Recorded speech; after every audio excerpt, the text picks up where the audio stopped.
What's up, YouTube? Doing a little video today. My graphics showed up for my bike. So what I'm going to do is I'll just kind of give you guys a little demonstration of how I do my graphics. And I'll probably do some time lapses because it's a full bike kit. So it's going to be a lot of work. But yeah, I'll get into showing you guys how I install my graphics. I'll give you guys a couple tips and tricks of some of the stuff I do. I'm no expert by any means, but I do enjoy putting graphics on. They're kind of, it's like tedious, but it's rewarding when you can get it without any bubbles and whatnot. But yeah, let's get into it. I'll start with the front number plate, and then I'll probably time lapse a bunch of the sections because it's gonna be like overlapped with the side plates and the shrouds and stuff. So yeah, let's get into it. All right. So what I like to do, I kind of like to get it like rough lined up before I even start peeling anything off, just so I have an idea. See, on these new YZs, there's a little cutout here, so I'm taking note of that. There's a cutout over here, obviously, and then kind of bows down, so there's like these other little extensions, I guess you could call them. So what I'll do, the bends are always really fun to deal with, but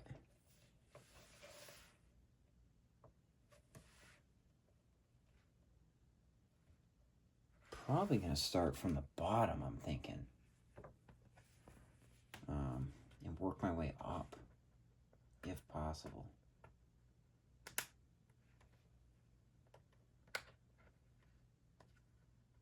Just because of those cutouts, I want to be able to make sure it's aligned good. Because that would suck if I start from the top and work to the bottom and then I don't have the right amount of space. So what I'll do is I'll like fold it back, like just a section. Flip it back over. Kind of line it up where I think I need it. Maybe there. Work over. It almost seems like I could go down some, maybe. But that ain't too bad, as you can see. I mean, the top looks okay.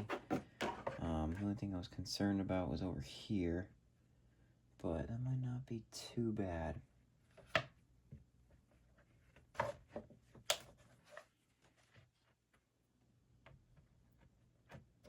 So what I like to do is always start in the center. Always start in the center and really work the center in. The last thing you want is to have bubbles trapped in the center and you're trying to get them out. At least if you have bubbles towards the sides, you have a fighting chance of getting them out. That's the hope, at least.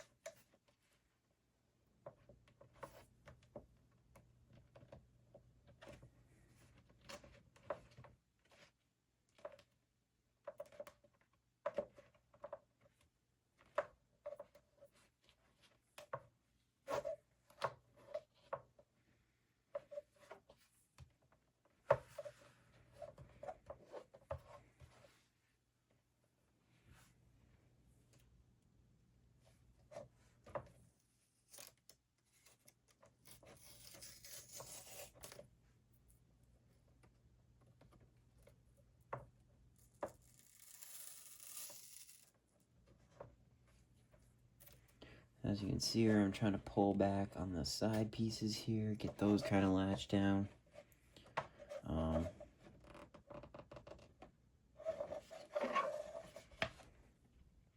And like I said, the only reason I'm really starting at the bottom is because of all these cutouts. They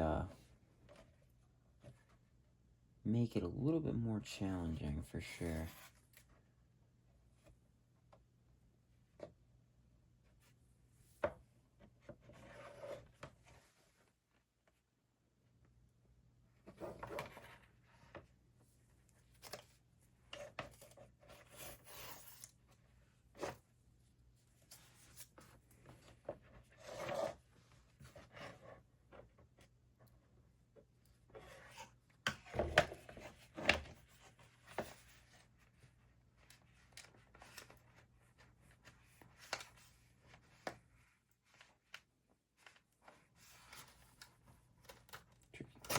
getting at, the fold-over part, without peeling up what I've got already in progress here.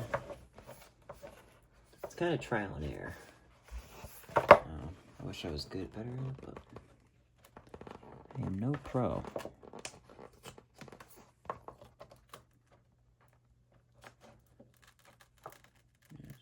Back. Just gotta get a lead here. There we go.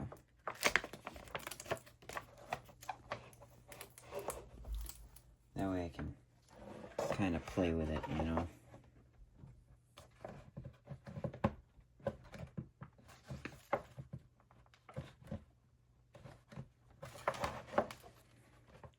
As you can see here, still starting off with the middle. Middle is definitely most important. See, I didn't really solidify this down, so I'll try and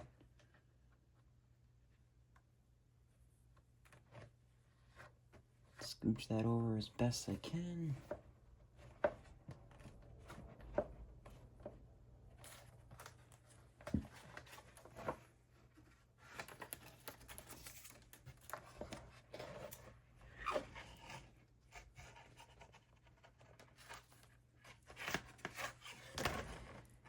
Sorry guys if I'm kind of cutting in and out of the camera here. A little bit of a fight.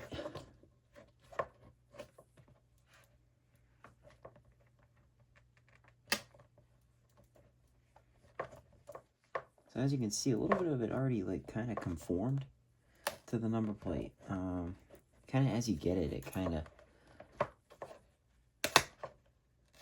works for itself a little bit. It's not the case all the time, but in this case it did. So like I said, obviously I'm still sticking to the middle.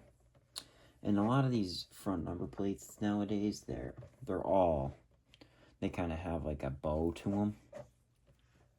So it's nice, you kind of have a base point of where you want to crease, because this is where you definitely don't want bubbles. You want to try and get it out to the sides.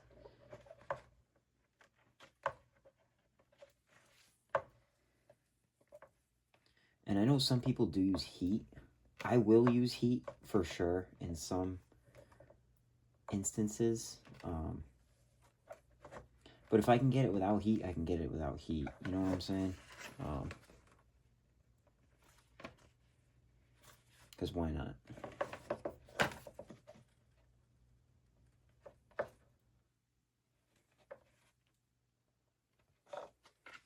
I get a bubble right in the bottom here, as you can see, which that kind of sucks. Sometimes they kind of just pop up, even after you think you've gotten it. They like to kind of... This one isn't very big, so I might be able to finesse it.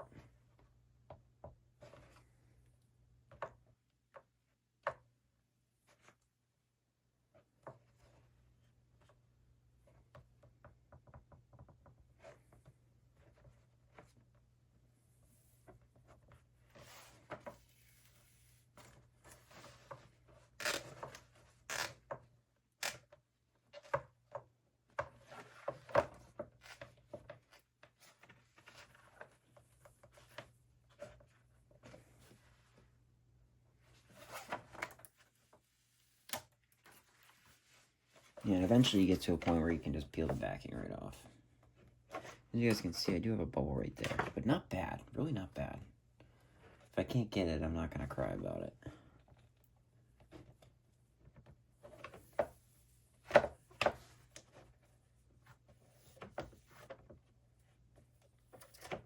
$139 Designs absolutely killed it with this kit. This kit looks awesome. It's probably the best kit I've ever had on a bike yet.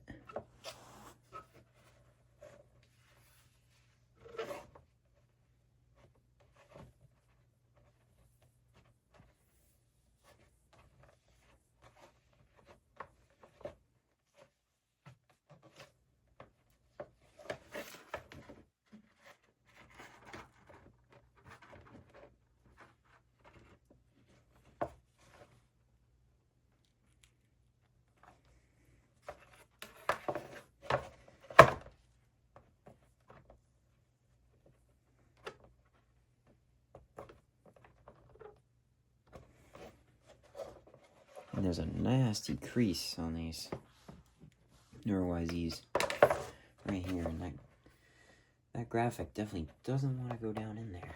You gotta really fight it. I might actually take the heat gun and see if I can get that bubble out. I might be able to get it to stick because it's so minuscule. It's not like a crease. If you have a crease, you're screwed. Yeah, that means you tried to push down a section of graphic crooked and it kind of bound up the material. That's when you're screwed. You can try and heat it, but it stretches it and then it still doesn't look great. I've had some run-ins with that in the past with some wrinkles.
Here's pretty much the finished product. You guys can see there. You're all pretty good. I think I'm going to take the heat gun and just work that out a little bit and be good to go. But yeah, there's my graphic installation kind of, I guess, tutorial.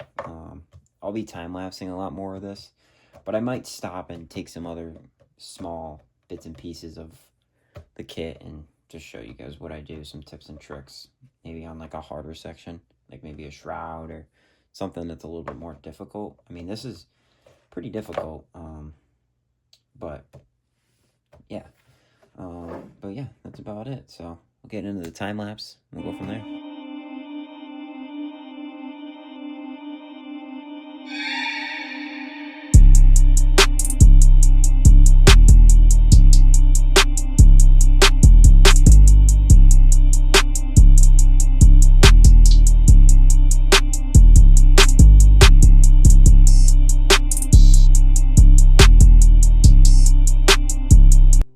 Alright, YouTube, so I just wrapped up the fork guards. Those were a little bit more difficult than I thought. There's just a bunch of, like, on the new YZs, there's just a bunch of little, like, sharp, like, bends and stuff, and you had to, like, get the graphics to, like, crease. So that was a bit difficult, as you guys will see in the time-lapse, but I'm going to get into the rear fender now. Probably do the front fender after that, and then I'll do side plates and shrouds. Probably just going to time-lapse the rest of this just because this is a lot of work, and I need more time-lapse for the video purpose anyway. But, yeah, let's get into the rear fender. But, man, those fork guards are a lot harder than I thought they would be. I picked those because I was like, oh, hammer these out because I didn't think they'd be too bad. Yeah, they kind of sucked. But, let's do the rear fender next and go from there.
YouTube. That's a wrap. There's the finished product. Bike came out sweet. That's about it. Definitely be coming out with the first ride video, I think, tomorrow. So, well, you guys won't be seeing it tomorrow, but I will be shooting it, filming it tomorrow. So, see how that goes. But yeah, bike came out sweet. Super happy with it. Thank you 139 Designs. Thank you Ronnie's Bennington, Vermont. You guys got this thing absolutely dialed in. I am hyped. But yeah, definitely took a little bit longer than I thought, but came out pretty good. Not too shabby for a rookie. All right, YouTube. I'll catch you guys in the next one. Peace.